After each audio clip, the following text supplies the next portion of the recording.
sebesar apapun massa yang menuntut Jokowi mundur, kalau tidak ada keterlibatan dari internal kekuasaan, baik itu TNI, Polri, maka itu berat.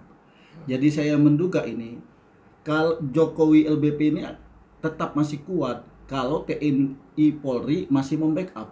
Tapi kalau TNI Polri tidak lagi membackup, maka besar kemungkinan akan jatuh. Prediksi saya sekitar sebelum November.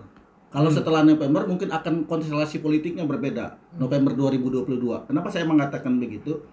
Bahwa akan bertemunya antara kekuatan internal kekuasaan yang dikendalikan oleh Megapro gitu ya, diikuti dengan besarnya tuntutan rakyat untuk Jokowi mundur. Ini akan bertemu pada satu titik temu, yaitu Jokowi mundur. Nah, skenario Jokowi mundur itu ada 3. Pertama itu adalah yang mundur hanya Jokowi saja. Maka yang akan menjadi presiden persis seperti ketika Gus Dur mundur, persis seperti Pak Harto mundur, yaitu wakil presiden yang akan jadi presiden, yaitu Kiai Haji Ma'ruf Amin. Nah, tapi kita lihat peristiwa 98 ketika Pak Harto jatuh, berhenti dan digantikan oleh B.J. Habibie, dan Gus Dur itu di-impeach oleh MPR karena kasus Bulog Gate dan Megawati naik. Itu adalah Habibie orang Golkar dan punya pengaruh di Golkar. Sedangkan Megawati adalah ketua umum PDIP. Akan berbeda dengan Kiai Haji Ma'ruf Amin yang bukan orang partai. Jadi menurut saya kecil kemungkinan Kiai Haji Ma'ruf Amin walaupun secara konstitusi dia akan naik menjadi presiden, justru massa itu akan menuntut satu paket langsung. Dua-duanya. Jokowi Amin harus mundur. Nah, berlakulah pada skenario kedua. Kalau dua-duanya dituntut mundur, maka yang berlaku adalah triumvirat. Nah, triumvirat itu terdiri dari 3 menteri. Menteri Pertahanan, Menteri Dalam Negeri, dan Menteri Luar Negeri. Nah, kalau dilihat dari 3 menteri ini, yang punya peluang besar itu adalah Prabowo Subianto. Kenapa? Prabowo Subianto itu punya kekuatan politik real. Dia adalah ketua umum Partai Gerindra, ya kan? Beda dengan Tito Karnavian. Dia tidak punya partai politik bersama dengan Menlu, Ibu Retno.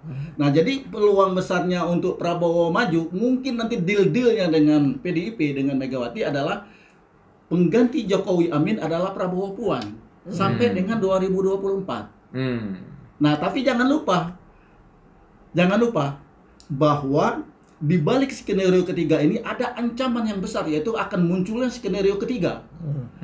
Ketika Jokowi LBP ini merasa tidak aman kalau Prabowo yang naik, maka Jokowi LBP daripada dia habis, lebih baik dia mencari tempat berlindung baru, yaitu Andika Perkasa dan Puan. Nah, kalau kita lihat tahun 66 itu Soekarno menerbitkan Superman, ya kan? Maka Pak Harto lah mestinya PDIP yang berjaya, mestinya idealnya kan. Tapi nyatanya kan tidak, walaupun yang jadi presiden petugas partai. Nah, inilah problem, dan itu terjadi dari 2014 sampai dengan hari ini. Bagaimana Kang Epul melihat skenario-skenario yang tadi dijelaskan oleh Pak Tarmizi, Pak Ustadz ini? Oke. Tadi disebutkan 3 skenario. Yang paling memungkinkan terjadi ada 2 skenario, ya kan. Nah, dari 2 skenario ini, mana yang paling memungkinkan itu akan terjadi gitu loh, menurut pandangan Kang Epul? Kalau saya sih tidak tertarik untuk memilih skenario mana yang paling memungkinkan. Tapi yang saya ingin sikapi dari persoalan ini adalah, saya yakin bahwa adik-adik mahasiswa kita yang hari ini terus-menerus turun ke jalan, mereka juga paham.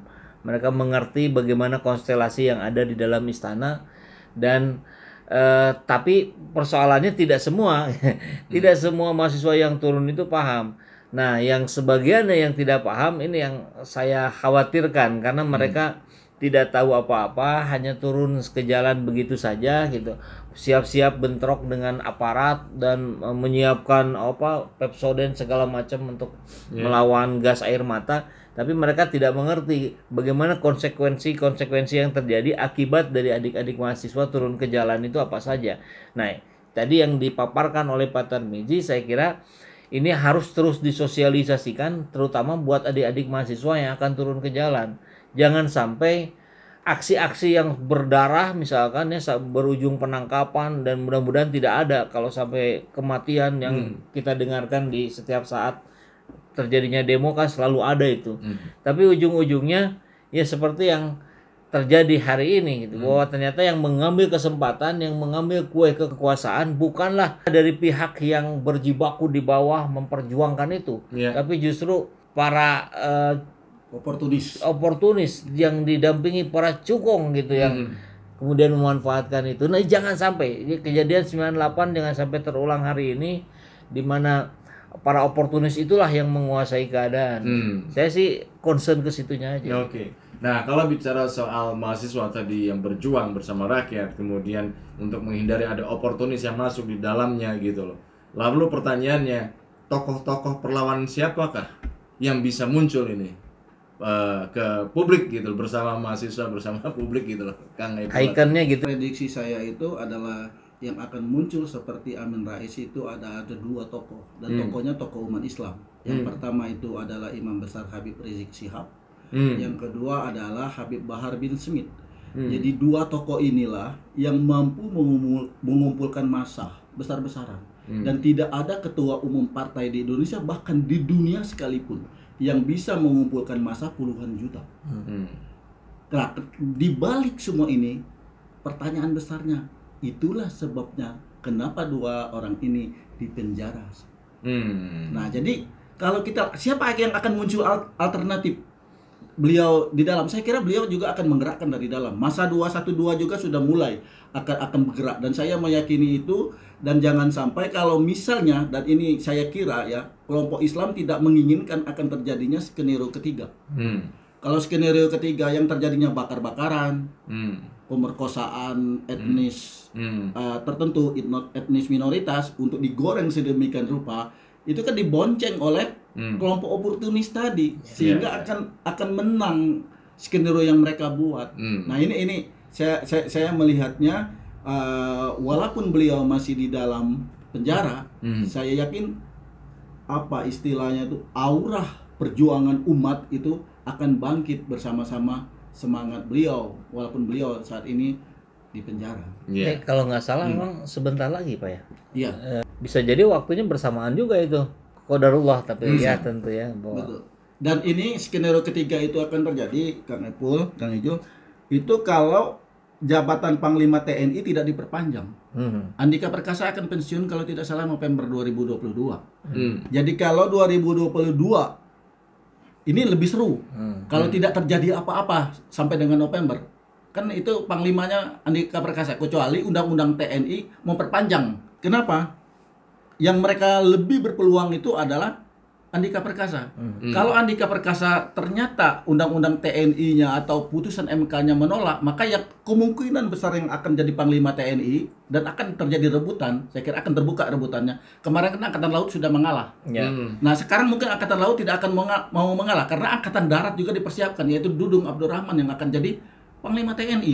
Jadi akan rame. Jadi kesempatan dari skenario ketiga ini adalah sampai dengan November, kecuali masa jabatan Panglima TNI diperpanjang dengan masa pensiunnya Panglima itu menjadi 60 tahun, bukan 58 tahun. Ya, ketika bicara soal apa ini judicial review ke MK gitu kan, seperti kita ketahui juga MK kan seperti apa ketua MK-nya, maksud saya ada visit interest di dalamnya. Yang mau menikah sama adiknya Jokowi itu ya.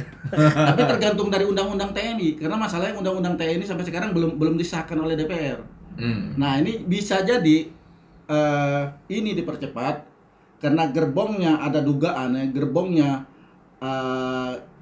Andika Perkasa berada di gerbongnya Megawati, ada kemungkinan untuk kalau misalnya tidak diperpanjang, ini mungkin lain ceritanya, akan lebih seru dan lebih panas. Maka peluang skenario kedua, yaitu Prabowo mimpinya akan jadi presiden ke-8, seperti kata Gus Dur bahwa Prabowo akan jadi presiden itu ketika dia sudah usia tua. Udah usia lanjut. Nah, inilah barangkali kita akan melihat skenario ini. Benarkah perkataan Gus Dur itu? Dan peluang Prabowo saya kira kalau terjadi pergantian kepemimpinan. Jadi bukannya diperpanjang masa jabatan Jokowi, justru diperpendek. Nah, inilah peluangnya. Bagaimana pertarungan-pertarungan ini, saya yakin Prabowo sendiri membaca peta ini yang ada di dalam. Baik, ya semoga saja semua yang terburuk tidak akan terjadi lah ya. Tapi yang menarik juga yang harus diantisipasi adalah bagaimana ketika misalkan kemarin kita dengar Pak Jokowi sudah stop, tidak ada lagi perbincangan 3 periode, tunda pemilu. Kepada menterinya. Kepada menteri, fokus semua. Nah, yang sudah-sudah kan ini bisa jadi diolah oleh DPR secara cepat dan diputuskan malam-malam. Atau langsung masuk ke MPR dan kemudian diputus amandemen. Nah, itu yang kita sudah pengalaman gitu. Tapi kecil kemungkinan itu kan. Iya, betul. Tapi rasanya sekecil apapun tentu harus kita antisipasi gitu kan. Kita harus waspada. Mengingat ada track record seperti itu gitu. Kita lihat misalkan PDIP adalah kubu yang termasuk menolak jabatan 3 periode. Tapi kemudian kita lihat nama Puan Maharani kok ada juga di Abdesi yang menginginkan 3 periode kan. Jangan sampai ini dagelan-dagelan politik yang dilakukan oleh para petinggi di Jakarta itu berlangsung dengan seenak perutnya saja. Artinya kita juga harus terus antisipasi plan A, plan B, plan C, plan D dan seterusnya. Dan kita harus kedepankan antisipatif, bukan prasangka baik kalau sudah berurusan dengan hal yang seperti ini. Tapi kalau itu kecil kemungkinan, Kang Epul, katanya yang saya dengar ada rumor Puan Maharani ditawari ya menjadi wakil presiden. Dan Puan Maharani menolak. Ketika dia lihat dia mentah-mentah menolak wawancara di CNN Indonesia. Dan itu adalah lobby menteri senior tertentu lah, nggak kita sebutkan lah, yang berada di balik presiden 3 periode lah. Ya ada bisik-bisik katanya Jokowi Puan untuk mengantisipasi ini. Bagaimana skenario-nya kok bisa jadi Jokowi Puan? Nah itu kan lebih mudah daripada terjadi skenario 1, 2, dan 3 dengan mengganti Ma'ruf Amin ke Puan Maharani. Tapi Puan Maharani itu menolak. Jadi kalau saya melihat sampai hari ini PDIP itu kecewa, Mbak Mega itu kecewa. Kenapa? Kecil kemungkinan akan terjadi amandemen pasal 7 UUD 45 itu karena memang udah terlalu banyak kecewa. Dengan petugas partai aja kecewa kok. Nah, maka satu-satunya harapan Mbak Mega itu ya ada hanya kepada Mbak Puan Maharani. Anak biologis ya kan yang akan menjadi RI 2. Itu saya kira. Apakah dengan Prabowo, apakah dengan Andika Perkasa? Alhamdulillah program renovasi toilet masjid sudah berjalan. Mudah-mudahan seluruh amal jariah, donasi, wakaf dari sahabat semua untuk mendapatkan ganjaran dari Allah jauh berlipat ganda. Sahabat bisa sampaikan donasinya di rekening yang ini dan mengkonfirmasikannya ke nomor yang ini. Mari kita berjuang bersama-sama.